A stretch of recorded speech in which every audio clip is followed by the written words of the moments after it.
Donc,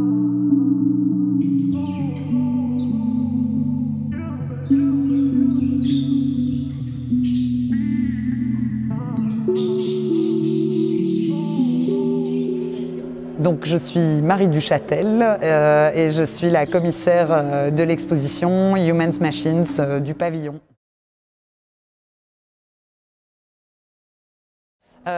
Le maire de Namur, qui nous soutient déjà depuis le début, en fait, s'est proposé pour acheter le bâtiment et en fait, de fil en aiguille, il s'est dit qu'il voulait faire un lieu autour du numérique et autour de, disons, expliquer les technologies numériques au grand public et donc il nous a proposé d'en faire partie et de gérer l'animation du lieu et la programmation et donc c'est ce qu'on a fait, voilà, et donc maintenant le pavillon est sorti de terre et a une deuxième vie suite à l'Expo universelle de Milan et maintenant il sera en permanent à Namur. L'idée ici de l'exposition, c'est vraiment raconter que de tout temps, l'être humain a cherché à jouer à Dieu, entre guillemets, et à créer des robots à son image ou à l'image de la nature, que finalement on voit que les avancées de la robotique, elles ont certaines limites, et que par contre avec l'intelligence artificielle, là on arrive à imiter beaucoup plus la nature, même les êtres humains, le son, la voix, les morceaux des Beatles, comme on a vu dans l'expo.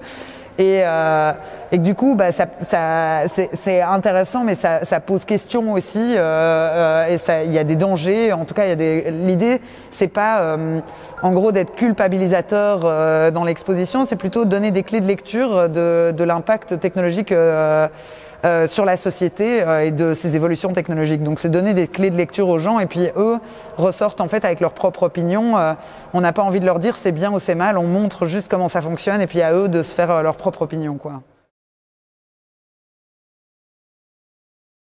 On a notamment Justine Aymar qui a une vidéo super poétique avec un danseur qui danse devant un robot humanoïde qui répond à sa gestuelle. Il y a Philippe Villas-Boas qui, lui, a créé un robot, un bras robotique qui est puni. Ensuite, on a aussi Mélia Roger qui, elle, a cloné sa propre voix. Et donc, d'un côté, il y a une voix organique et de l'autre côté, c'est le clone digital de sa voix qui est en fait un algorithme d'intelligence artificielle qui imite sa propre voix. On a les yeux d'Argos en haut sur la terrasse avec un kaléidoscope géant qui va vous permettre de pointer le kaléidoscope sur la vue de Namur, sur une des vues depuis la terrasse. En bas, on a la balançoire Lab 212 où vous balancez dans un ciel étoilé et le ciel étoilé bouge suivant les mouvements de la balançoire. Et je pense que c'est à peu près tout.